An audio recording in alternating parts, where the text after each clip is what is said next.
네, 안녕하세요. 8주차 수업을 시작하도록 하겠습니다. 네, 먼저 중간고사 때까지 배운 것을 잠깐 알아보도록 하겠습니다. 우리가 지금까지 뭘 배웠냐면 1장에서는 이런 급수가 주어졌을 때 얘가 언제 수렴하는지 수렴하는 그 수렴 판정법을 몇 가지 배웠고요. 2장에서는 이러한 거듭제곱급수의 수렴 방향을 구하고 수렴한다면 도대체 어떤 함수를 수렴하느냐 그것에 대해서 배웠었죠. 그리고 3장에서 이 fx의 테일러 근사당식을 구하고 그리고 그 테일러 근사당식과 원료함수 간의 오차를 산정하는 방법을 배웠습니다.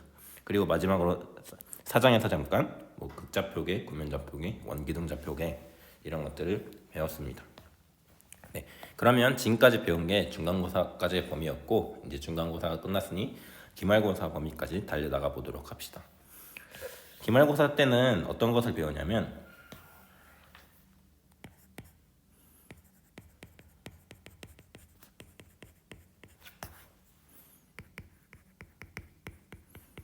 얘를 한마디로 요약하면 2학기 때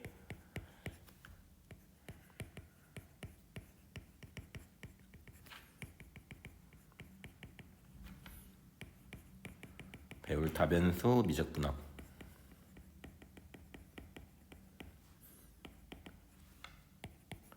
걔를 위한 준비 작업이라고 할 수 있습니다. 자, 그래서 어떤 준비 작업을 할 거냐 하면 먼저 벡터의 개념과 그리고 그 벡터의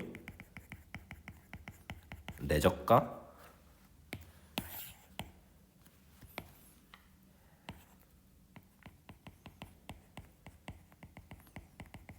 벡터곱, 저희 때는 벡터곱이 아니라 외적이라고 불렀는데 사실 이걸 내적이라고 하니까 외적이라고 부르는 게 좀 더 괜찮을 것 같은데 어쨌든 용어가 바뀌어서 벡터곱이라고 부릅니다. 그리고 두 번째로 배울 거는 행렬과 선형사상이,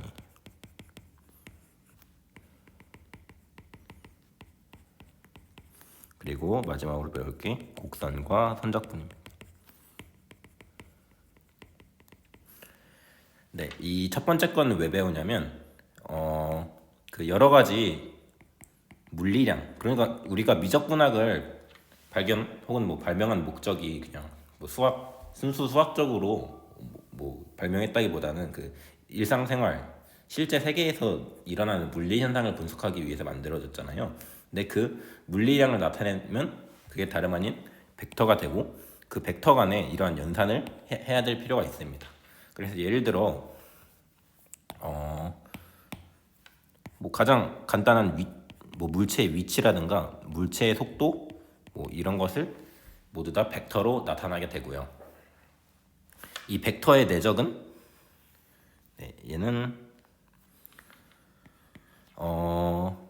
그 두 벡터가 어떤 힘이 물체에 작용했을 때 그 물체에 하는 일의 양이 벡터의 내적으로 표시되고요. 벡터곱은 예를 들어서 물이 소용돌이 치는 정도라든가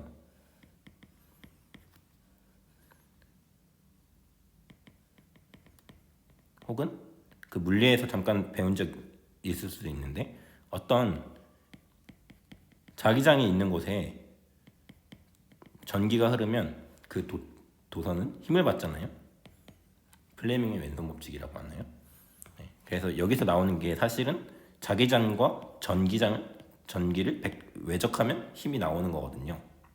그래서 그럴 때 벡터곱의 개념이 쓰입니다. 어쨌든 우리의 물리 현상 그리고 물리량을 나타내는 게 이런 것들이니까 이런 것에 대해서 배우고요. 그리고 행렬과 선형사상은 국제적으로 고차원에서 치환적분할 때 쓰입니다. 사실 이것 때문에 행렬과 선형사상이 개발된 것은 아니지만 2학기 때 고차원 치환적분할 때 주로 잘 쓰이니까 배운다 이렇게 알아두셔도 무방하고, 그리고 곡선과 선적분은 얘는 사실 다변수 미적분학의 시작 이런 느낌이에요. 뭐냐면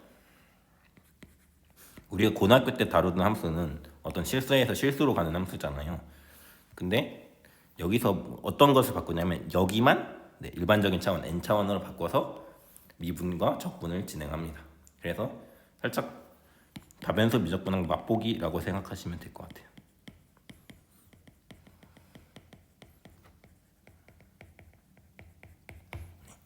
그래서 여러분 2학기 때 들어가면 맨 처음 하시는 게 뭐냐면 여기 차원을 2차원으로 높여가지고 미적분학 하시는 거거든요. 근데 그러기 전에 얘의 미적분학을 마지막에 배운다라고 알아두시면 되겠습니다.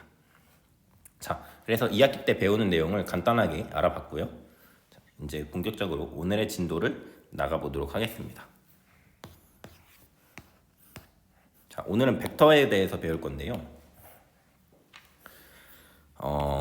벡터가 뭐냐라고 하면 먼저 이 얘기를 해야 될 것 같습니다. 물리량에는 크게 두 가지로 나눌 수 있는데요. 하나가 스칼라고 하나가 벡터입니다.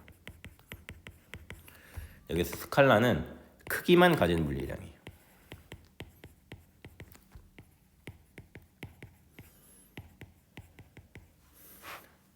뭐 예를 들어서 뭐 온도라든지 혹은 뭐 질량, 밀도 이런 것들을 나타냅니다. 그래서 온도랑 질량, 밀도는 어떤 크기, 양만 가지고 있죠. 그래서 얘를 그럼 어떻게 나타내면 좋으냐 하면 수학적으로는 그냥 숫자로 나타냅니다. 온도는 숫자 얼마다, 뭐 질량이 몇 킬로그램이다. 그냥 숫자를 써서 나타내면 되죠. 한편 벡터는 이 크기도 같거니와 그리고 방향까지 가진 물리량입니다.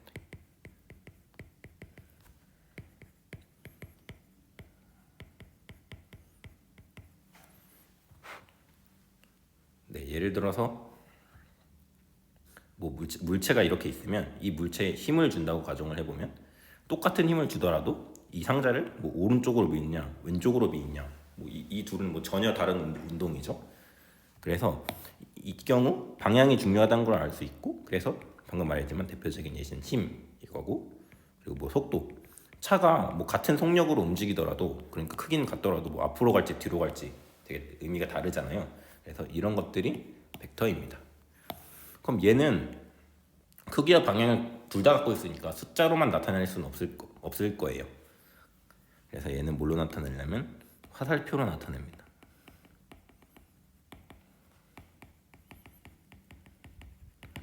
그래서 이 크기가 바로 화살표의 길이,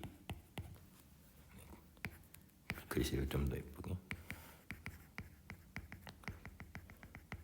화살표의 길이로 크기를 나타내고요. 얘는 화살표가 가르치는 방향.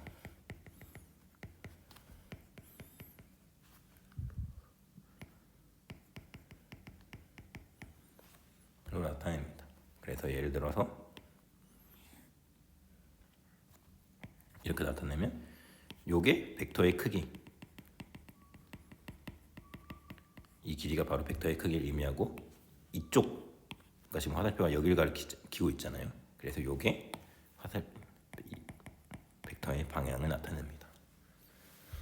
자, 근데 이렇게 벡터를 화살표로 나타낸다고 했는데 뭐 사실 우리가 수학을 함에 있어서 우리는 항상 뭐 숫자 이런 걸 다루지 뭐 수식을 전개할 때 화살표를 막 그리면서 하고 있을 수는 없잖아요. 그래서 이 벡터도 방금 화살표로 나타낸다고 했지만 결국 숫자로 환원을 해야 뭐 수학에서 다룰 수 있을 거 아니에요. 그래서 벡터를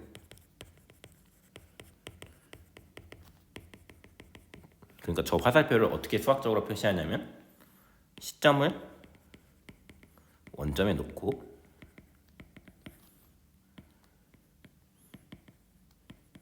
끝점의 좌표를 읽는다.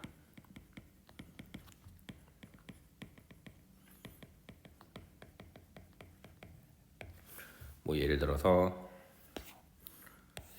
어떤 좌표 평면이 있을 때 이 점에 이러한 크기와 방향을 가진 힘이 주어졌다고 해봐요. 그러니까 물체는 여기 놓여져 있고 이 물체를 이러한 힘으로 민 거죠. 자, 그러면 이 화살표를 어떻게 수학적으로 나타내냐면 얘를 시점을 그대로 원점으로 옮깁니다. 평행 이동하는 거예요. 그러면 이렇게 오겠죠? 정확히 평행 이동. 자, 그럼 그때 이 끝점이 가리키는 좌표 이거 어떻게 될까요? 이쪽으로 1,1만큼 백한 거니까 잠시만 여기 왜 1이죠? 그러면 저 파란 점의 좌표는 3,2에서 1,1을 백하면 2,1이 되겠죠. 자, 그래서 이 화살표를 그냥 화살표 그림으로 나타내는 것이 아니라 그걸 수학적으로 다루기 위해서 2,1이라는 점으로 나타냅니다. 그래서 벡터는 사실은 좌표 공간상의 점에 대응된다 라고 할 수 있습니다.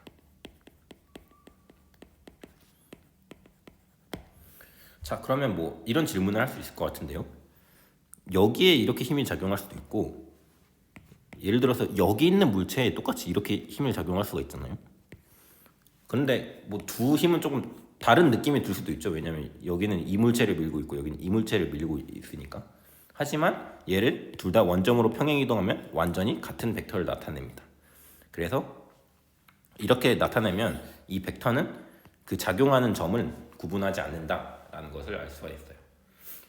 물론 여러분들이 2학기 때 가면 이런 작용하는 점도 구분을 해가지고 벡터 필드, 벡터장이라는 개념을 배우게 됩니다. 하지만 지금은 그렇게 하지 않고 작용점이 중요한 게 아니라 이 크기와 방향만이 중요하다라고 아시면 되겠습니다.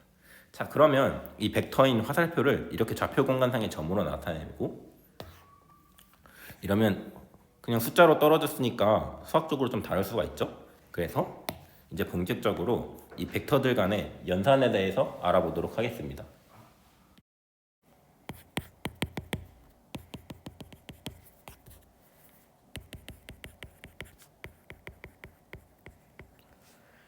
네, 벡터의 연산을 하는 거니까 일단 두 개의 벡터가 필요할 것 같은데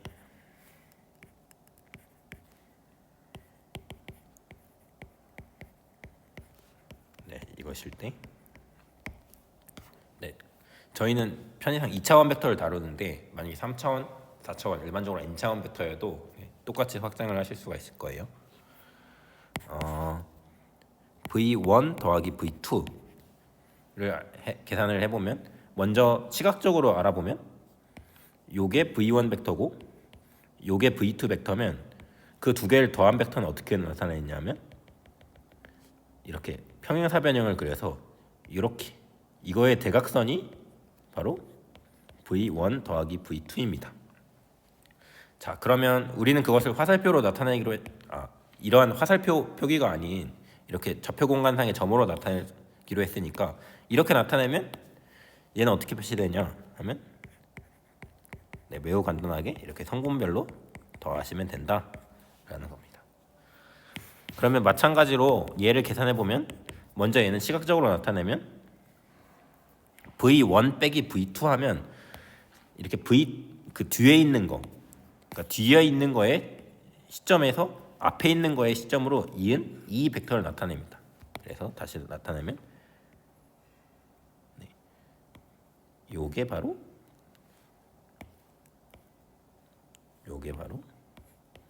v1 v2입니다. 그래서 순서가 바뀌었다는 거, 뒤에 거부터 시작해서 앞에 걸로 간다는 거 알아두시면 되겠습니다. 화살표로 나타내면 의미는 저렇고 식으로 계산하면 얘는 더 쉽죠? 이렇게 성분별로 빼주면 된다 라는 겁니다. 자, 세 번째, 이번에는 벡터 v가 있는데 그거의 상수배를 할 거예요.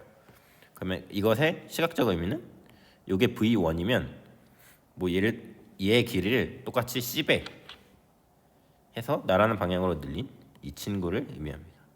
그래서 요거에 이 벡터의 길이에 c배를 했다라는 거죠. 참고로 얘는 C가 양수인 경우인데 예시를 그냥 구체적으로 들어서 하는 게 편하겠네요. 2v1이 뭐냐 하면 이 v1의 길이의 두 배인 이런 날아가는 벡터를 생각하는 겁니다. 그래서 길이 한 배, 두 배 돼서 요게 바로 2v1이고요. 혹은 마이너스 3v1 같은 것도 생각할 수가 있겠죠. 그러면 마이너스 3v1은 얘랑 반대 방향으로 이렇게 세배간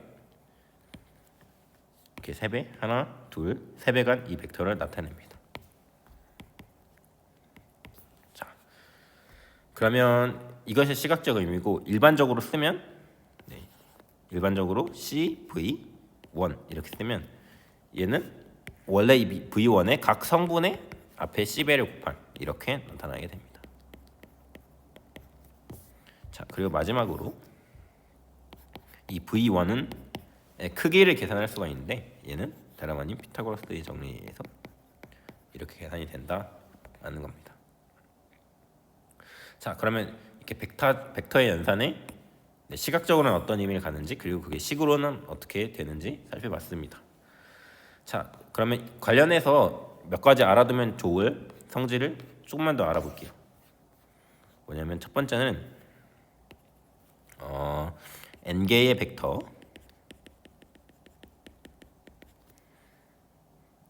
v1, vn의 무게중심은 v1 플러스 vn분의 n 이렇게 구하면 됩니다. 그래서 예를 들어서 요게 v1, 요게 v2, 이게 v3면 이 세 개에 있는 삼각형에 여기 무게 중심이 있을 거 아니에요? 이 벡터를 어떻게 구한다? 요게 바로 v1 더하기 v2 더하기 v3분의 3 이렇게 구한다는 뜻이죠. 자, 그리고 벡터의 크기를 위해서 정의했는데 크기가 1인 벡터를 얘를 단위 벡터라고 합니다.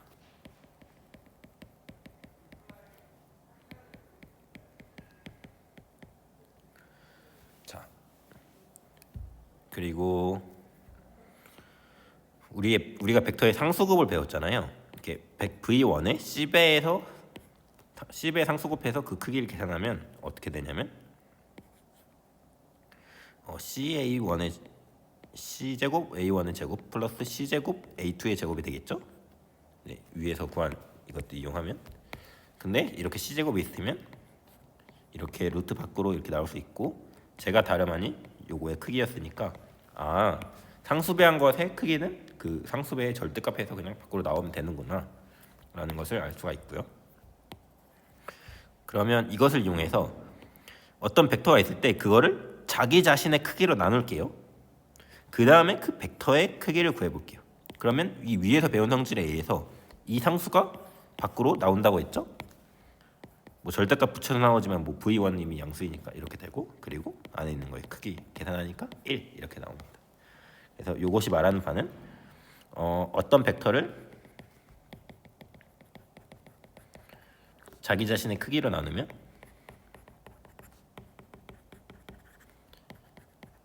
크기가 1인 벡터가 된다. 즉 위에서 말한 표기법을 따르면 단위 벡터가 된다.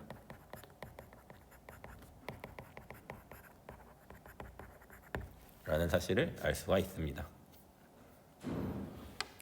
자, 그러면 벡터의 연산 사실 되게 간단한 거지만 배웠으니까 문제를 한 2개 정도만 풀어보도록 할게요. 뭐냐면 되게 기초적인 건데 이렇게 벡터가 주어져 있을 때 2a-3b를 계산하시오.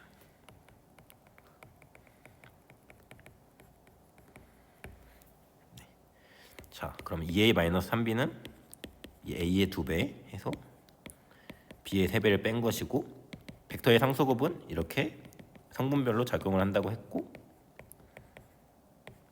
얘를 계산하면 또 성분별로 빼니까 이렇게 나오게 됩니다. 네, 그래서 이렇게 풀 수가 있고, 두 번째 문제로는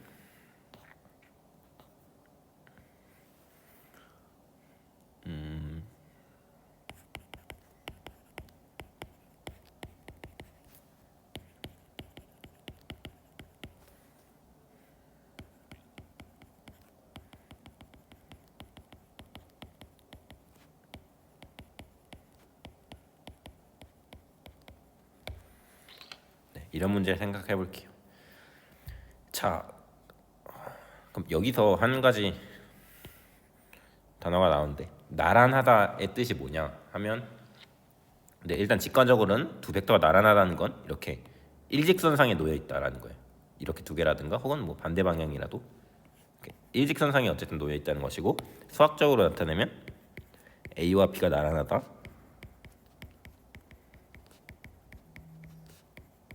는 하나가 다른 한 개의 벡터의 상수배이다.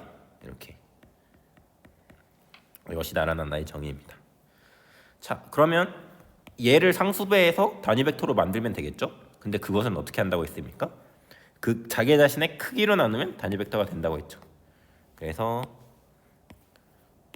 얘의 상수배를 할 건데, 어떻게 하냐면 그 자기 자신의 크기로 이렇게 나눠주면 되고, 계산하면 루트 14분의 1 마이너스 1 마이너스 2 마이너스 3이 됩니다. 자, 근데 얘도 크기가 1인 단위 벡터지만, 그러니까 예를 들어서 요게 마이너스 1, 마이너스 2, 마이너스 3이면 지금 이렇게 해서 크기가 1인 단위 벡터를 만든 거예요, 얘와 나라는. 근데 사실 얘가 하나가 끝이 아니라 똑같이 크기가 1인데 반대 방향으로 하나 생각을 해줄 수가 있죠. 그래서 얘랑 하나 더 써야 되는 게 쟤랑 그대로 마이너스를 붙여서, 네, 이렇게 두 개의 벡터를 써주셔야 된다 라는 사실 알아주셨으면 좋겠습니다. 자, 그러면 네, 문제는 이 정도로 풀도록 하고, 그 다음에 네, 저 연산은 되게 기본적인 거니까, 사실은 더 중요한 것은, 물론 기본적인 거니까 중요한데 뭐 너무 사실 당연한 거라서 뭐 딱히 연습 안 해도 이미 체화가 됐을 거라 생각을 하고요. 중요한 벡터의 내적과 그 성질에 대해서 알아보도록 하겠습니다. 자, 두 개의 벡터가 방금처럼 이렇게 주어져 있다고 해봐요. 이렇게 줬었죠. 그럼 이때 지금은 두 벡터의 사이에 곱하기를 생각을 하고 싶은 거예요. 근데 방금 했던 기억을 되살려 보면 이렇게 성분별로 곱하는 게 가장 자연스러운 결과겠죠. 하지만 네, 이렇게 정의를 하지가 않습니다. 별로 물리학적인 의미가 없어서 그래요. 그래서 이렇게 정의하는 게 아니라 사실은 얘는 각 성분끼리 곱해서 얘를 더한 거, 이렇게 정의를 합니다. 그럼 만약에 성분이 여기 하나 더 있었다면 여기 똑같이 이렇게 하나 더 더하면 되겠죠. 네, 이런 식으로 내적을 정의한다라는 것을 알아두시면 좋겠습니다. 그럼 이렇게 정의를 했을 때 내적은 어떤 성질을 갖느냐라는 것을 알아보겠습니다. 네, 이걸 알아보기 위해서 먼저 세 벡터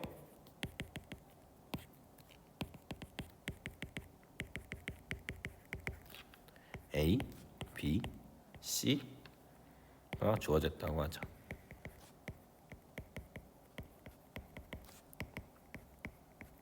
네, 그러면 첫 번째 성질이 A 내적 B랑 B 내적 A랑 같다는 겁니다. 교환 법칙이 성립한다는 거죠. 그래서 이거 만약에 예를 들어서 증명하라 그러면 어떻게 하면 돼요? 그냥 A, B, C가 지금 벡터니까 뭐 A를 이런 식으로 쓸 수 있고, 뭐 이게 2차원일 경우고 뭐 일반적으로 n차원일 경우에는 이렇게 쓸 수 있겠죠. 그리고 B도 이렇게 쓸 수 있을 거고, 그리고 실제로 A 내적 B 계산해보고 B 내적 A를 계산해보시면 돼요. 두 개 같다는 것을 알 수가 있고요. 그리고 두 번째는 분배 법칙인데, 이러한 결과가 성립한다 라는 겁니다. 자, 그리고 세 번째는 A랑 A랑 내적하면 본인의 크기의 제곱이 나온다 라는 겁니다. 네, 이건 되게 중요한 성질인데요. 뭐 굳이 한번 증명을 해보자면 위에다 증명할게요. A를 뭐 편의상 XY라고 할 때 A 내적 A는 XY 내적 XY니까 내적의 정의에 의해서 어떻게 돼요? X 앞에 것 곱하고 뒤에 것 곱하고 더하는 거죠.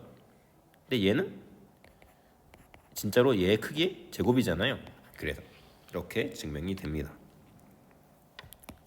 그래서 벡터의 크기의 제곱은 자기 자신이랑 내적하면 된다 라는 사실 꼭 기억해 두시길 바랍니다. 뭐 이렇게 보면 어렵지 않은 사실 같은데 은근히 적용을 잘 못할 수가 있으니까 꼭 항상 생각을 해주시길 바라고요.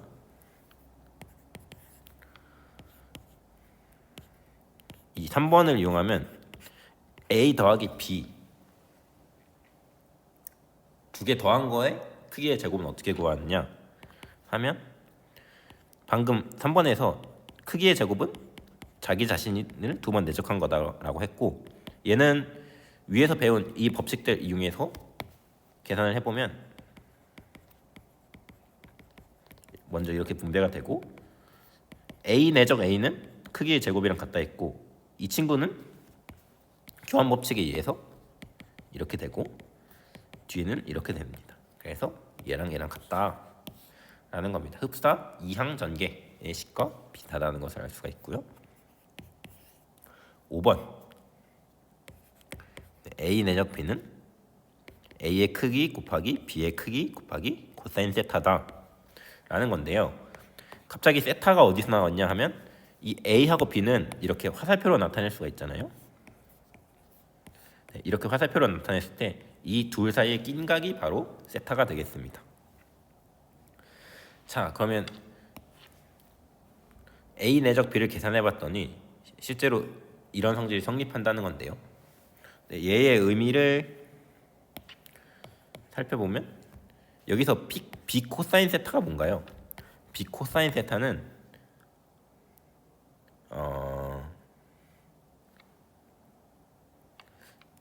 위치를 바꾸죠. 편의상 여기 이렇게 수선의 발을 내리면 요거의 길이가 B 코사인 세타 아닌가요? 정확히 말하면 B의 크기 곱하기 코사인 세타. 자, 그리고 이 화살표의 길이가 뭐 A의 크기가 되겠죠. 그래서 얘는 뭐 한국말로 풀었으면 A의 크기 곱하기 A 성분의 B의 크기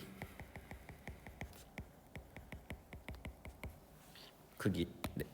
A 성분의 B의 크기예요. 그러니까 그냥 B의 크기가 아니라 B를 A로 이렇게 투영시켰을 때의 크기 곱하기 A의 크기를 한 것이 된다라는 거죠. 자, 이런 의미를 알아주시면 되겠고,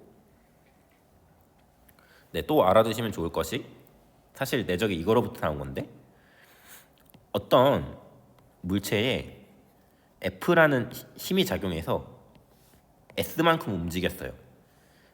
그럼 이때 이 힘 F가 이 물체의 한 일의 양이 얼마죠? 네, 중학교 때 이런 문제 나오죠. 그때 이 둘 사이의 낀각을 세타라고 했을 때 이 이동거리 방향의 힘만 유효하게 계산을 한다 이렇게 배우죠. 그래서 얘가 바로 F의 크기 곱하기 코사인 세타잖아요. 그래서 1의 양은 이동거리 방향의 힘 곱하기 이동거리 이렇게 됩니다. 근데 사실은 여기 나오는 요게 바로 이 공식에 의해서 F 내적 S가 된다라는 겁니다.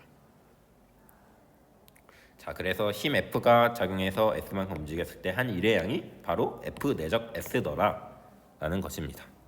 그리고 사실은 이것 때문에 내적의 개념이 이렇게 나오게 된 거예요.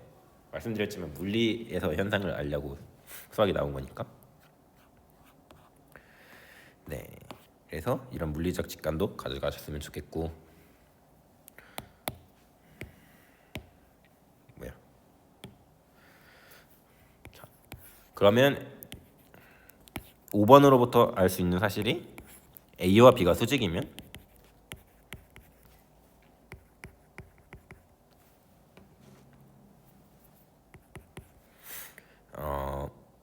두 개가 수직한다는 것은 둘 사이 낀각이 0이라는 거잖아, 90도라는 거잖아요. 그럼 코사인 90이 0이잖아요. 그래서 A 내적 B는 제로가 된다 라는 거고, 7번이 A와 B가 똑같이 수직이면 A 더하기 B의 크기의 제곱은 A의 제곱 크기의 제곱 더하기 B의 크기의 제곱과 같다라는 겁니다.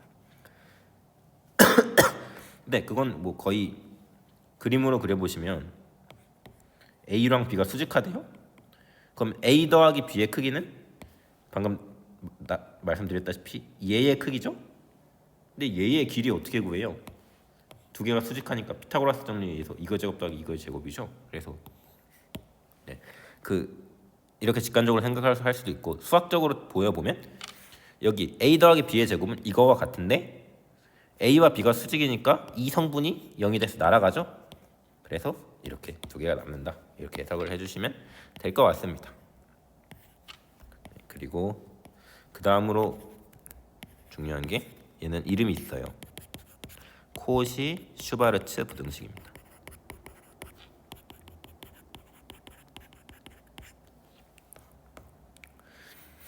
자, 얘는 A 내적 B 한 것에 절대값을 씌우면 A의 크기 곱하기 B의 크기보다 작다, 이런 부등식입니다. 얘는 또 증명을 어렵지 않게 할 수 있는데, A 내적 B의 크기는 뭐예요? 저희가 A 내적 B는 요게 성립한다고 했잖아요. 그래서 이 좌변이 뭐 그냥 여기다 바로 할까요? 코사인 세타인데 여기 절대값이 있으니까 이렇게 되고, 그러면 얘보다 얘가 항상 작나요?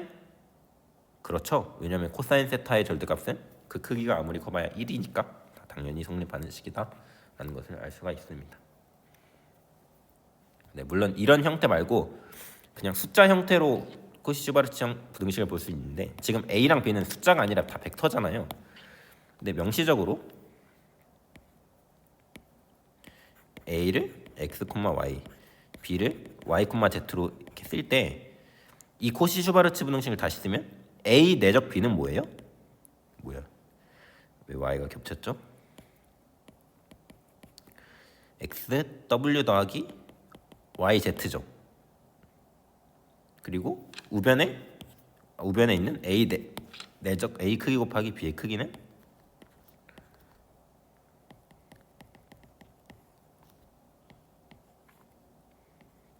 이렇게 된다.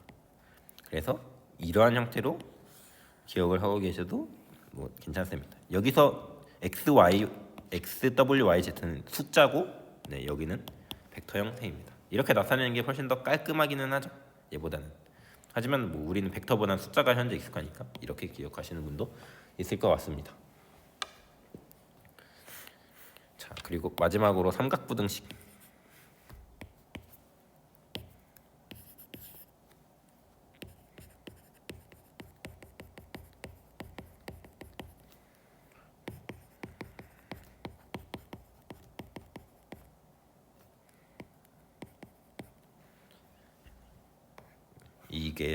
이 등식이 삼각부등식인데 의미하는 바는, 네, 얘가 A 벡터고 얘가 B 벡터면 요게 A 더하기 B라고 했잖아요. 그리고 평행이동해도 벡터가 같으니까 요게 B죠. 그럼 그때 이 두 개 더한 거의 크기는 얘의 크기 더하기 얘의 크기를 더한 것보다 작다. 네, 이건 뭐 초등학교 때 배운 그런 정리죠. 그리고 물론 이렇게 그림으로 안 보고 수학적으로도 증명하실 수가 있습니다. 어떻게 하냐면 양변을 제곱해 보시면, 네, 어렵지 않게 알 수가 있어요. 여러분들이 한번 해보시고요. 네, 그래서 이 내적의 성질 잘 기억해 주셨으면 좋겠습니다. 여기서 중요한 거 하나. 잘 쓰이는 중요한 거 하나. 여기로부터 두 벡터 A, B 사이에 끼인 각을 구하는 공식을 이끌어낼 수 있는데, 네, 뭐 별건 아니고 얘를 우변으로 이항해요. 그러면 그 끼인 각의 코사인 값은 A 크기 B 크기분의 A 내적 B다. 이러한 공식을 이끌어내실 수가 있습니다. 그래서 얘도 자주 나오니까 알아두시면 좋겠습니다. 그러면 내적의 성질을 배웠고, 내적의 성질을 이용해서 조금 다른 뭐라 해야 되나, 물리적 현상들을 식으로 나타낼 수 있는데요. 네, 별것 물리 현상이라 하긴 그렇고, 네, 첫 번째가 벡터의 정사형을 할 수가 있습니다.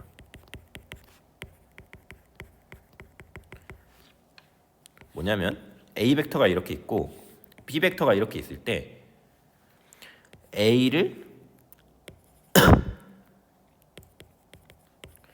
B의 투영한 벡터,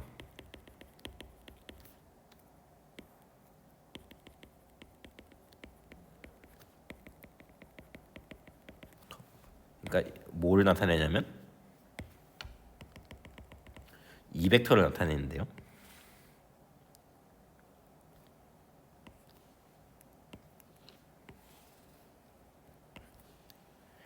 얘를 어떻게 나타내냐면 P, B, A 이렇게 표시를 하고요. 얘는 기호죠. 얘는 어떻게 구하냐면 공식입니다. B 내적 B 곱하기 A 내적 B B 벡터, 이렇게 계산을 한다 라는 것을 알아주시면 좋겠습니다. 네, 꼭 외워주세요. 그리고 또 생각할 수 있는 게 벡터의 반사입니다.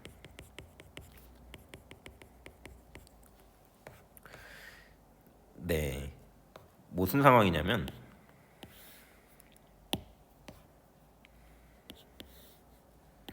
여기 이렇게 있는데 평면이 있어요. 그러면 평면에 법선 벡터가 이렇게 n이 있을 거예요. 자, 이 상황에서 어떤 V라는 빛이 입사됐어요. 그러면 빛이니까 뭐 화살표로 나타낼 수 있고, 걔를 이렇게 V로 나타내 볼게요. 그러면 얘 반사돼 가지고 이렇게 나가는 빛이 생길 거 아니에요? 그럼 걔를 V 스타라고 할 때 이 V 스타가 뭔지 알 수 있겠냐는 겁니다. 계산할 수 있겠냐?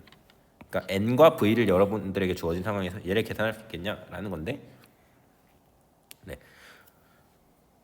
네, 계산을 할 수가 있어요. 어떻게 계산을 하냐면 먼저 이렇게 해서 평행사변형을 만듭니다. 근데 얘는 사실 반사광이니까 뭐 얘랑 속력이 똑같겠죠. 그래서 얘는 마름모가 됩니다. 자, 그럼 이 상황에서 얘를 계산해 볼 수가 있죠. 이 V 벡터를 이 법선 벡터에 투영한 거를 생각해 볼 수가 있습니다. 그럼 그걸 그림으로 나타내면 이거, 저 n과 나라는 방향으로 투영한 이 벡터, 얘는 P, N, V, 얘를 생각을 할 수가 있고요. 그리고 얘를 시점을 옮겨서 생각하면 마름모니까 똑같이 요게 V 스타가 되겠죠. 그래서 V 스타에서 V를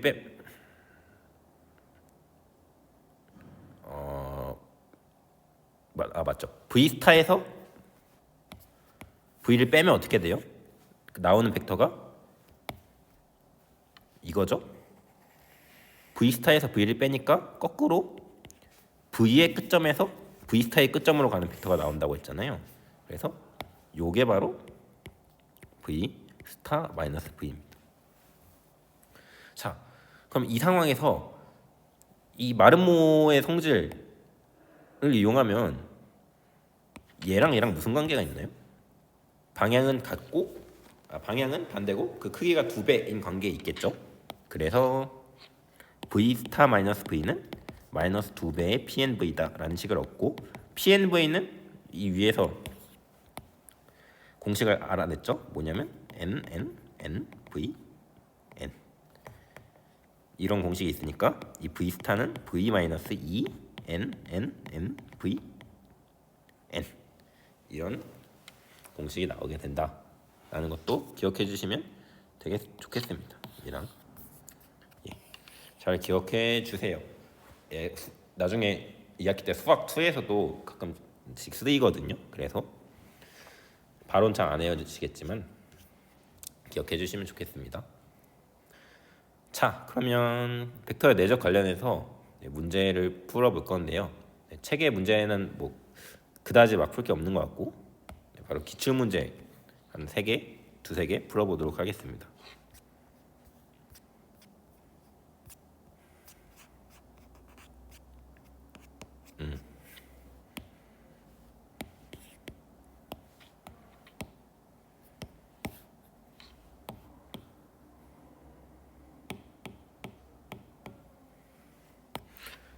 네, 이 1번 문제를 보도록 할게요. 좌표 공간상의 세 점의 중심을 P라고 할 때 이 각도를 구하시오 이랬죠. 그러면 바로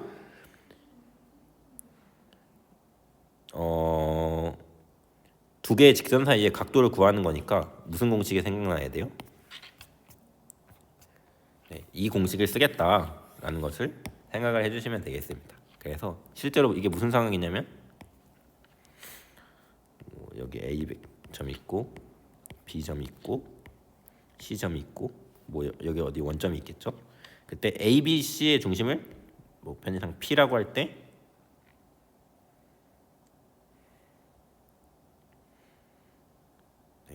APO의 각을 구하는 겁니다. 그러면 무슨 각이 있나요?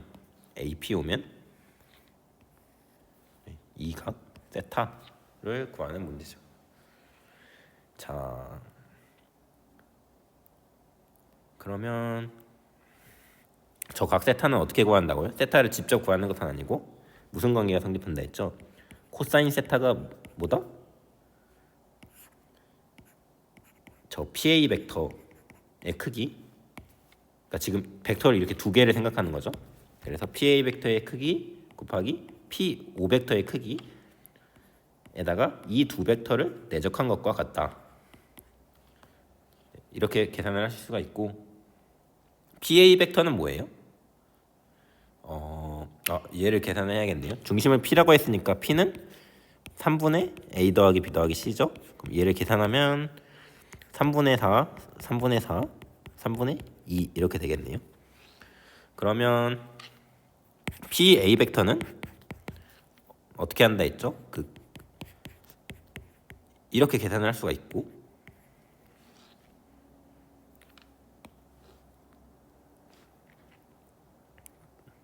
네, 말씀드렸지만 여기서 이 벡터를 빼면 결과 나오는 값은 P에서 A로 가는 화살표가 나온다고 했죠. 그래서 순서 바뀐다는 거 잘 기억을 해주시면, 얘는 5A-5P를 계산하니까 여기서 이거 뺀 거죠.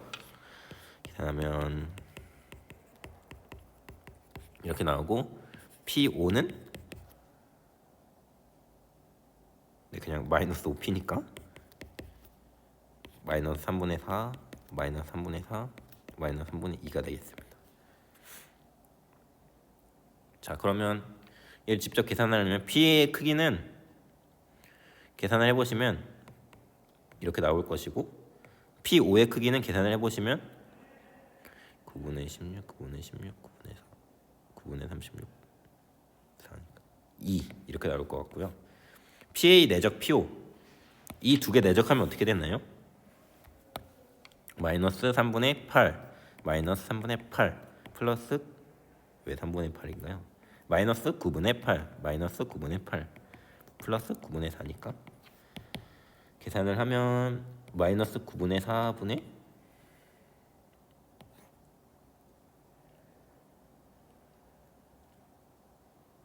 3분의 4 루트 3인가요? 그러면 마이너스 3분의 루트 3 이렇게 나오네요. 계산 실수한 거 없겠죠? 네, 마이너스 3분의 루트 3입니다. 그래서 코사인 세타가 마이너스 3분의 루트 3이에요. 근데 물어보는 거는 탄젠트 세타죠. 그러면 코사인으로부터 탄젠트를 이끌어내려면 다음과 같은 공식을 쓰면 되겠죠. 오잉?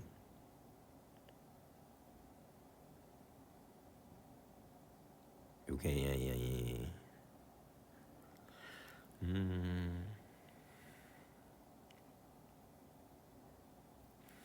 좀 갑자기 헷갈렸네.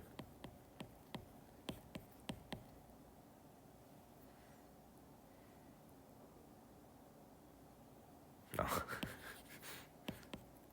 이거죠.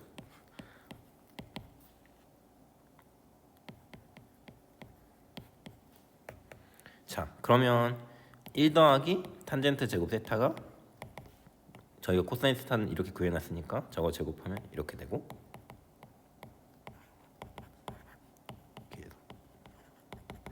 네, 이렇게 구하시면 되겠습니다. 자, 그래서 이렇게 구하게 됐고요. 그 다음 문제는 바로 이 밑에 있는 이 문제인데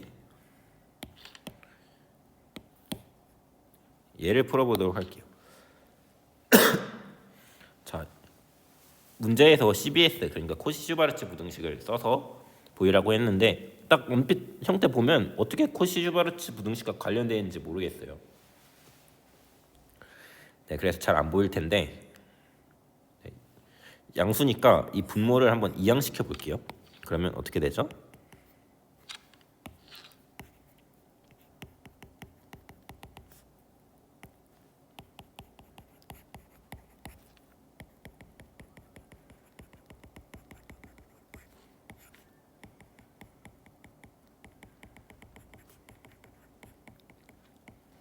이렇게 되죠. 자, 그러면 얘는 A 벡터를 이런 벡터로 생각할게요.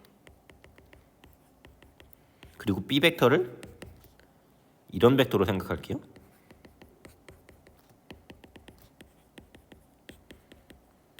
자, 그러면 얘가 다름 아닌 A의 크기의 제곱입니다.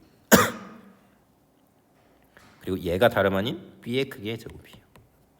그리고 얘가 다름 아닌 A 내적 B의 제곱입니다. 저변이. 그래서 이렇게 두면 그냥 바로 코시-슈바르츠 부등식의 결과로 이렇게 나옵니다. 그리고 얘를 다시 이항하면 우리가 원하는 결과가 나온다는 것을 어렵지 않게 알 수 있습니다. 그래서 이 문제의 핵심은 뭐다? 그냥 이렇게 보면 뭐 코시-슈바르츠랑 무슨 전혀 관련이 없어 보이는데 이렇게 넘기고 보니까 벡터를 이렇게 설정을 해서 우변을 크기 곱하기 크기로 보고 좌변은 내적으로 볼 줄 아는 그런 센스가 있으면 된다라는 겁니다. 네, 그리고 한 문제 더 풀어볼 텐데 이게 앞부분 기초 부분이라 문제가 없더라고요. 그래서 그 다음 문제는 맨 위로 올라가서 2019년도 되게 최소한 여러분들에게는 올해 전으로 느껴지죠. 2019년. 네, 2019년 선배들이 풀었던 문제를 한번 풀어보도록 할 건데요. 자, 어떤 두 벡터가 다음 조건을 만족할 때 UV가 이루는 각의 코사인 값을 구해라 라고 있습니다. 자, 그러면 이 조건을 만족하는 걸 식으로 써볼게요. 자, 이 벡터의 크기가 이거라고 했죠. 근데 두 벡터를 더한 것의 크기의 제곱은 어떻게 구한다고 했죠? 앞에 거의 크기 제곱 더하기 2배의 XU 내적 YV 플러스 YV의 제곱